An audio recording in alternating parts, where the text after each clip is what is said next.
নবমীর দিন সকালবেলা, তবে আর ৫টা সাধারণ দিনের মতোই আজকের দিনটাও শুরু হলো। সকালবেলা ওই নিজের টুকটাক কাজ সারলাম, তারপরে স্টিহু এদিকে ঘুমোচ্ছে দেখে সেরে নিলাম নিজের ব্রেকফাস্ট। অবশ্য ওর খাবারটাও সাথে সাথে রেডি করে নিয়েছি, ওটা ঠান্ডা হচ্ছে।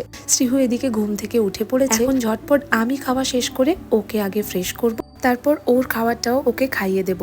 আজকে দুপুরের জন্য কোনো রান্নাই হয়নি, কারণ নবমীর দিন ক্লাবে খিচুড়ি খাওয়ানো হয়। সকালে খাওয়া দাওয়ার পর বেশ অনেকটা সময় হাতে ছিল, তাই ভাবলাম আজকে এই ডাইনিং টেবিলটা গুছিয়ে ফেলা যাক। অনেক দিন ধরেই এটাকে ক্লিন করব ভাবছিলাম, কিন্তু সময়ের অভাবে আর হয়ে উঠছিল না।